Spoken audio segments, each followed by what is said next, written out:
बैठारे आसन आरती करि निरखि बर सुख पावहि। मनि बसन भूषण भूरि बारहि नारी मंगल गावहि। ब्रह्मादि सुर बर विप्र वैश बनाई कौतुक देखहि। अवलोकि रघुकुल कमल रवि छवि सुफल जीवन लेखहि। अर्थात आसन पर बैठाकर आरती करके दूल्हा को देखकर स्त्रियां सुख पा रही है। वे ढेर के ढेर मणि वस्त्र और गहने निछावर करके मंगल गा रही है। ब्रह्मा आदि श्रेष्ठ देवता ब्राह्मण का वेश बनाकर कौतुक देख रहे हैं। वे रघुकुल रूपी कमल को प्रफुल्लित करने वाले सूर्य श्री रामचंद्र जी की छवि देखकर अपना जीवन सफल जान रहे हैं। नाव बारि बाट नट राम निछावर पाए। मुदित असीस ही नाई सिरा हर्ष न हृदय समाई। नाई बारी भाट और नट श्री रामचंद्र जी के निछावर पाकर आनंदित हो से नवाकर आशीष देते हैं। उनके हृदय में हर्ष समाता नहीं है। मिले जनक दशरथ अति प्रीति करि वैदिक लौकिक सब रीति। मिलत महादो राज बिराजे उपमा खोजी खोजी कबि लाजे। वैदिक और लौकिक सब रीतियां करके जनक जी और दशरथ जी बड़े प्रेम से मिले। दोनों महाराज मिलते हुए बड़े ही शोभित हुए। कवि उनके लिए उपमा खोज खोज कर लजा गए।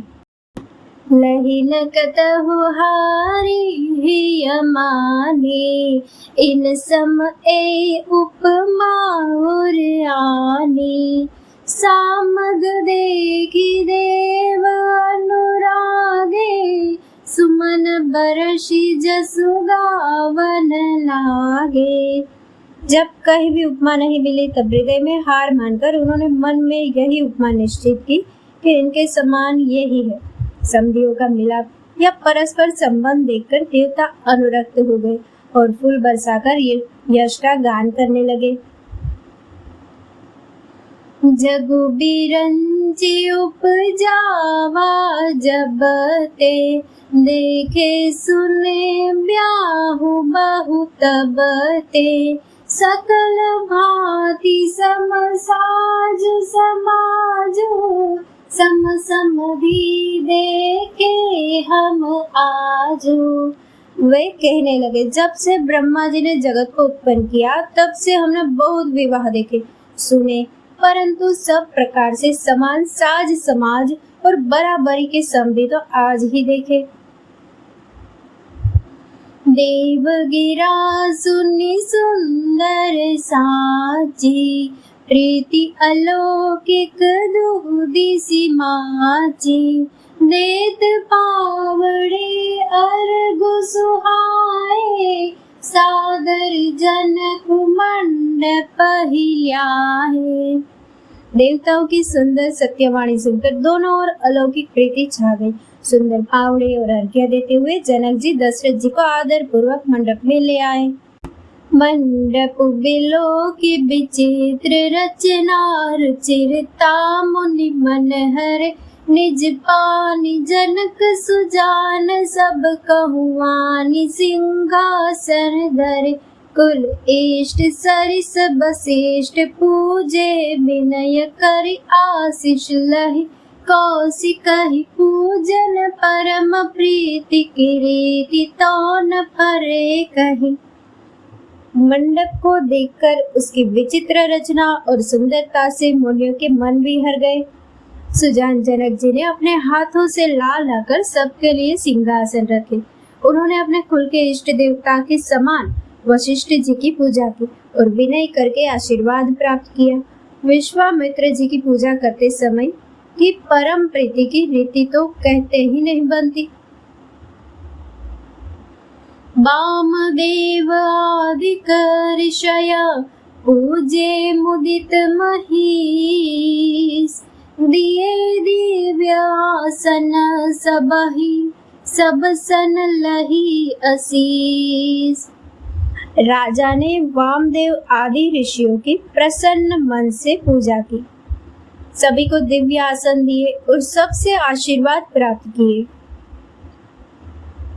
बहुरी कीनी कौशलपति पूजा, जान ईस समभाव न दूजा। किन जोरी कर विनय बढ़ाई, कहि निज भाग्य विभव बहुताई। फिर उन्होंने कौशलाधीश राजा दशरथ जी की पूजा। उन्हें इष्ट यानी कि महादेव जी की समान जानकर की कोई दूसरा भाव न था। उनके संबंध से अपने भाग्य और वैभव के विस्तार की सराहना करके हाथ जोड़कर विनती और बड़ाई की। पूजे भूपति सकल बराती, समधि सम सादर सब भांति। आसन उचित दिए सब काहू, कहाँ कहाँ मुख एक उछाहू। राजा जनक जी ने सब बारातियों का समधि दशरथ जी के समान ही सब प्रकार से आदर पूर्वक पूजन किया और सब किसी को उचित आसन दिए। मैं एक मुख से उस उत्साह का क्या वर्णन करूं। सकल बरात जनक सन्मानी, दान मान बिनती बरबानी। विधि हरिहरु दिसि पति दिन राऊ, जे जानहि रघुबीर प्रभाऊ। राजा जनक ने दान मान सम्मान विनय और उत्तम वाणी से सारी बारात का सम्मान किया। ब्रह्मा विष्णु शिव दिक्पाल और सूर्य जो श्री रघुनाथ जी का प्रभाव जानते हैं। कपट भी प्रबर वेश बनाए, कौतुक देख ही अति सचु पाए। पूजे जनक देव सम जाने, दिए सुवासन बिनु पहचाने।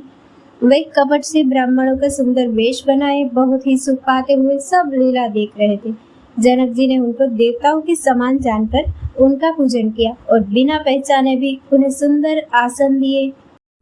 पहचान को के ही जान सब ही अपान, सुधि बोरी वै आनंद कंद बिलो के दुलहु, उभय दिशि आनंदमयी। सुर लखे राम सुजान, पूजे मानसिक आसन दय।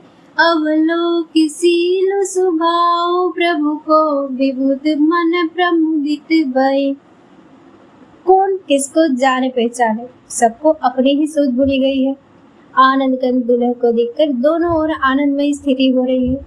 सर्वज्ञ श्री रामचंद्र जी ने देवताओं को पहचान लिया और उनकी मानसिक पूजा करके उन्हें मानसिक आसन दिए। प्रभु का शील स्वभाव देखकर देवगण मन में बहुत आनंदित हुए।